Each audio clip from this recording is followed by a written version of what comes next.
At Delta, we loves us some flying, and it be showing like a motherfucker. Ebonics is a language that black people speak.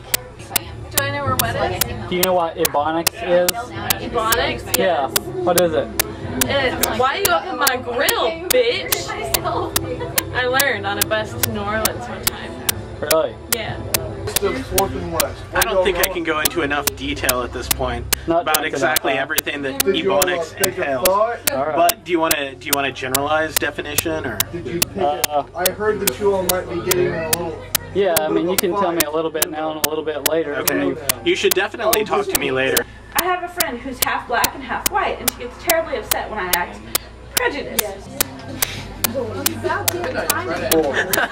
Don't ask me that question, man. You know what I'm gonna say. It's not gonna work. It's not. I'm not gonna. Just. It's not going to. So you're avoiding it. Do you not know what it is? Because her black accent comes out whenever she wants it to. If she's talking on the phone to somebody darker than white. Man, how is somebody like me supposed to answer that question anyway? Ask somebody else. Okay. Probably. Ebonics? Yeah. I'm taking American book classes. I think we need to go to my room Okay. for discussion.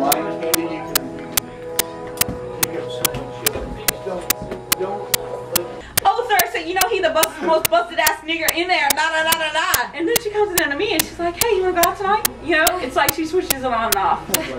It's very amusing. If I was attempting to talk Ebonics with people who actually use it on a regular basis, they would absolutely be able to pick up on that. The same way that even though I live in Oklahoma, I can talk in a completely redneck or hick accent, and people who do that regularly will probably be able to pick up on the cynicism with which I say it, or the degree or my pronunciation, or some little nuance of the way that I express it, to know that that's not the way I typically communicate. I'm not prejudiced at all though, because I love her, she's my best friend, she lives with me.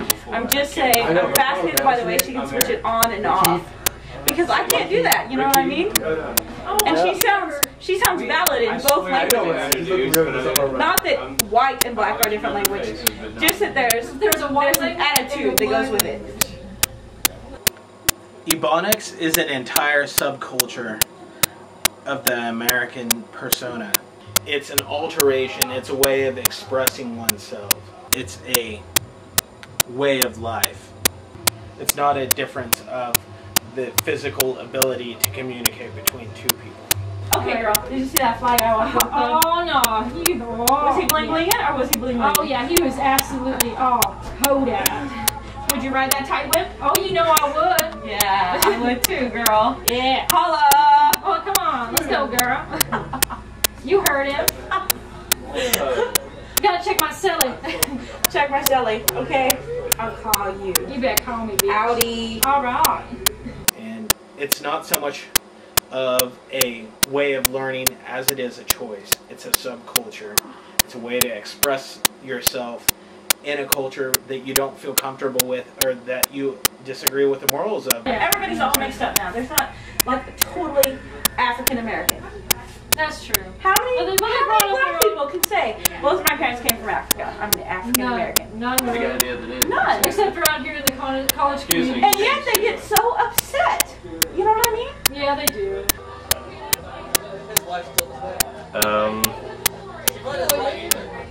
You could take that, I guess, maybe two different ways.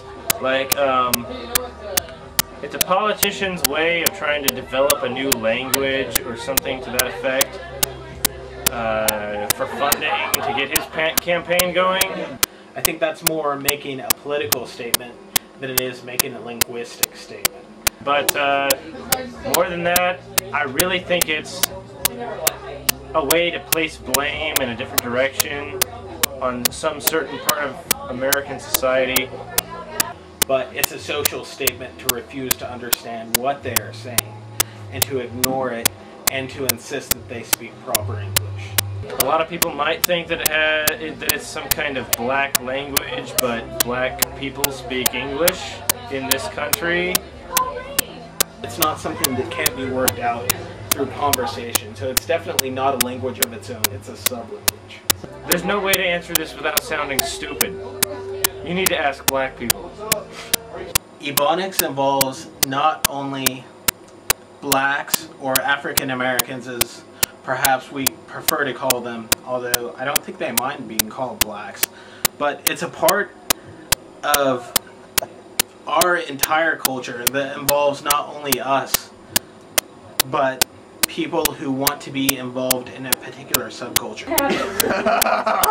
You were asking the absolutely wrong man for that question. You think? I do. Ebonics is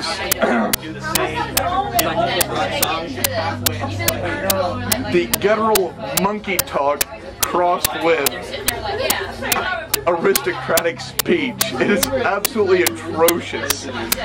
Ebonics is the language of stupid people.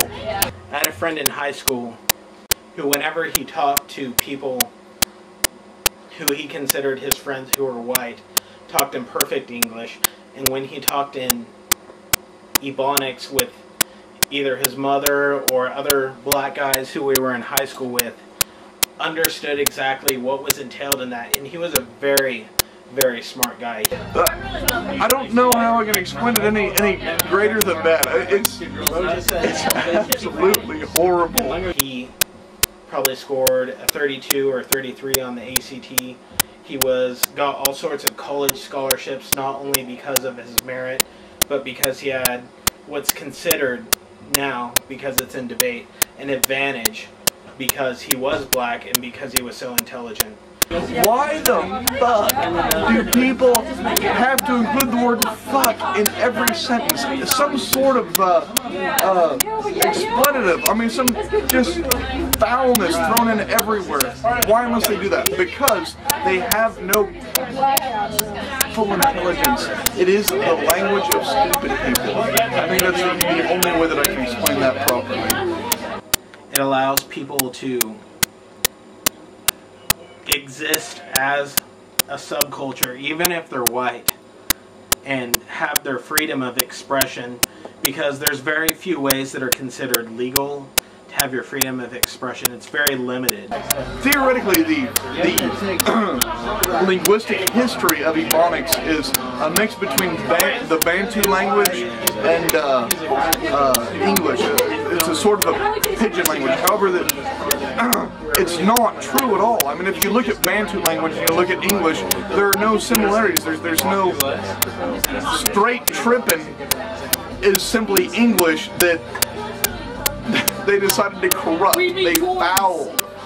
The blacks during the period in which the United States endorsed slavery had their own speak, which was definitely different from proper English. But I wouldn't consider it Ebonics. I consider Ebonics more the language that is used in modern rap and hip-hop. Oh, let me see here. An example of Ebonics.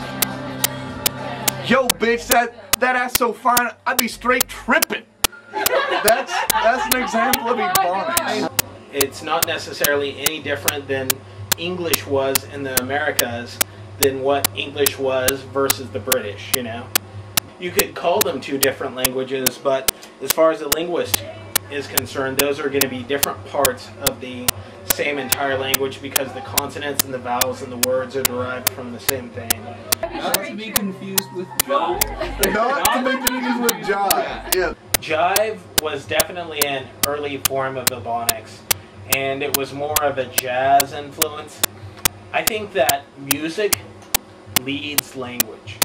Music is the things that people can't say because they don't make sense, or music is the thing that says things in a particular language that people don't necessarily understand yet and will later. Jive is simply a conversion of the English language. It's not really corruption as Ebonics is. Jive is rearranging the words in an artistic form. Jive is stupidity. Okay. Ebonics is stupidity. Jive doesn't include all the foulness. You could assert that Jive was a language, but it's not as complete as Ebonics is. There aren't people who specifically talk in jive in the time in which it was widely used, as there are people who speak in Ebonics now, because Ebonics is a way of communication. Classy. Exactly. Okay. It's the huge discrepancy there. Jive, alright, 70s in origin. Ebonics, not alright, 80s in origin. The only bad thing out of the 80s. Ebonics. The people who think that jive is a more acceptable language only think that because it has been around for longer. Ebonics is totally the year 2003. I would say that Ebonics was developed within the past 20 or 30 years. Jive is like 1970s. That's like on Airplane when he was talking jive. Some mofo butter laying me to the bone, jacking me up, tight me. And she was like, just hang loose, blood. She gonna catch up on the rebound on the med side. yeah. But 2003 is totally different. It's a highly elevated level of speak. For instance, bougie is like, it means too bourgeois. It's too fancy for you. But they say bougie, which is terribly confusing if you're white. Because I was shopping with a friend, and I was just like, what do you mean by bougie? I said, I'm going to whip out my Ebonics notebook because I seriously have to write down things that she says. And she's only half black, you know what I mean?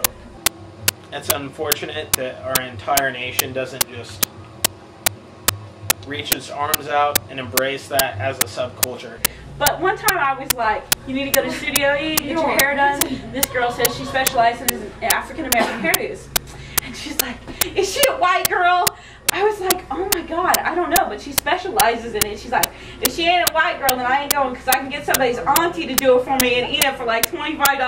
I think it would be great if there are all sorts of variations of language which we all understood and talked in, and we could be Americans or whatever that means, and everyone communicate in their own particular dialect of language and communicate our personality particularly based off that.